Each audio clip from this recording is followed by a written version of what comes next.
Field Trips features real field stories told by real ASCE members.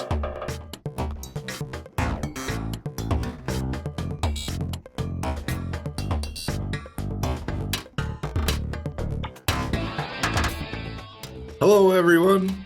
This is Aaron Budge coming to you live, so to speak, from Minnesota State University, Mankato. It's the middle of February as I'm recording this, which will come into play here in a few minutes as we talk about my field trip experience. So I've been in Minnesota about 20 years, just over 20 years. I grew up in northern Utah, so I knew something relative to cold temperatures. Grew up in the snowy northern Utah area. I came to Minnesota and truly figured out what it means to be cold. So those of you north of the border from the Canadian side of things, you are very familiar with this. I didn't really understand what cold was until I got to Minnesota. So I think our high temperature on this coming Monday is projected to be 4 below zero. With wind chills well below that on the order of 25 to 35 degrees below zero wind chill. And wind chill is a real thing. I tell you that because the field trip experience that I had with several of my students was just such one of those days. So I came to Minnesota. It was my first faculty appointment as a professor at Minnesota State University, Mankato. And of course, we have an opportunity to do both teaching and some research opportunities. I was fortunate to partner and have partnered for a number of years with the Minnesota Department of Transportation and had a very cool project that they were hoping that I would be involved with to do some instrumentation on a driven pile foundation that was part of the Crosstown Commons project. So just south of Minneapolis, St. Paul, part of I-35W, which of course we know a little bit about 35W from the subsequent bridge collapse.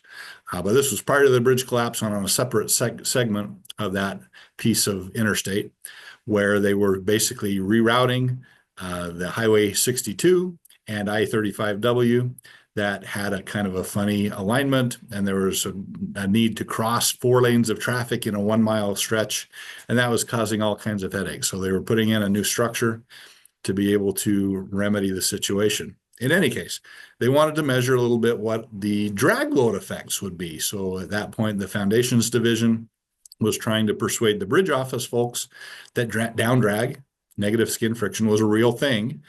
So this was kind of the first project to open that door to show that drag load actually exists. So I was asked to put some strain gauges on some of the driven piling that would be going into this relatively small bridge. It was a small railroad bridge crossing on the 35W project, and had a chance to do this. Of course, construction typically starts as quick as you're able to drive piles in the ground in the spring. And that was the plan. So we needed to go out, we needed to put this instrumentation on these driven piles in advance of driving the piles. And of course, this happens in early, mid-February. So I get some calls in early February to say, hey, we need you to get the piles installed so the instrumentation is on them because we're going to be driving here in early March. We need things to happen.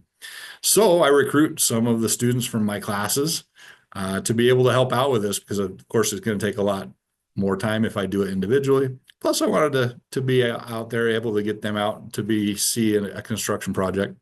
So Ames Construction was the lead on this pile driving process.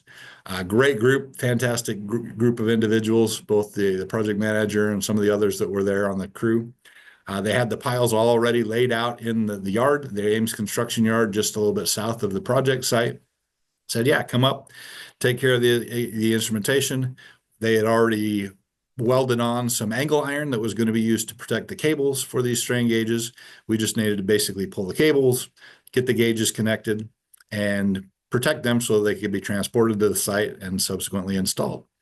So, sure enough, February, Minnesota, as you might guess, not necessarily ideal situation. So a couple just quick pictures of where we're headed here. So we've got a picture here of 2 of the gang that was helping out with this. So this is Dusty Jones in the front on the right side of the picture. Dusty has spent a lot of years at Wells Concrete doing some pre-stressed concrete design work, does a great job with Wells. And in the background, you can't see his face, but Josh Sluzacek, sorry, Josh, also one of our fantastic alumni. And they are both literally freezing their tails off along with me, because literally it was 5 degrees below zero gauge temperature and 25 to 40 below wind chill. It was a bitter, bitter cold day. Cold, cold, cold. So we would literally be pulling these cables through these angle irons. Obviously, you can do so much with gloves on, but you had to take your gloves off occasionally to wrap the Teflon tape that we were using to connect the gauge cables to the fish tape that we were using to pull through these cables. So you'd take your gloves off, wrap the electrical tape that we were using to try to connect it to pull things through. And we realized a couple things very quickly. A, your fingers get really cold really fast when it's 40 below wind chill. And B, electrical tape doesn't function very well when it's that cold either. So all of the above was working against us. We tried to squirt some spray foam. We had them drill some holes in the angle iron so we could squirt some expansive foam into this angle to hold the cables in place once they were driving piles. Again, same story. When the spray foam was coming out of the vehicle, out of the can, it worked all right. But as soon as that can got cold, it's kind of like the Red Bull commercial that you maybe have seen on TVs recently with the penguins of the South Pole. And they try to open their can of Red Bull, and obviously it's frozen. Same story with the spray foam. So spray foam was a good idea, didn't really happen regardless. So another of the fantastic crew that helped me out was Brian Welch. This is a month later, where of course there's still snow on the ground, trying to get the data collected. But regardless, Brian and Dusty and Josh were all outstanding rock stars in the field trying to help me get this set up. So back to the actual story, that first day we got all of the gauges pulled, went things in, and we needed to go back and try to get some initial readings of all these gauges, make sure the gauge was working, make sure we didn't have any problems. So Brian and I went out to the yard. It was probably mid-afternoon. I took my minivan. We had the minivan open so we could have our laptop set up to be able to record the data and the data loggers, so we could connect individually all these cables to the data logger. Of course, that doesn't work very well either when your fingers are frozen to death. Similar temperatures, similar wind chill. So sitting there, the van was not warm, of course. We kept connecting. We would take the readings, doing the best we could. And it took a few hours. It was after hours. It was probably 6 o'clock, 6:30, which may not mean a lot. A lot of places there would still be light out. But in this case, again, Minnesota is far enough north. It was getting dark. So 6 o'clock, 6:30, it's getting dark. The yard was pretty quiet. Everybody had gone home because, again, it's kind of primarily in the off season. They weren't doing a lot of projects during the day. So things are quiet. And I go to start the van because it's getting cold and we needed to get warmed up. And the van wouldn't start. Battery was dead. We'd had the sliding door open. The interior lights were on for long enough that the battery was dead for this van. So I don't know what to do. Everybody had already gone home. There's nobody else on the site.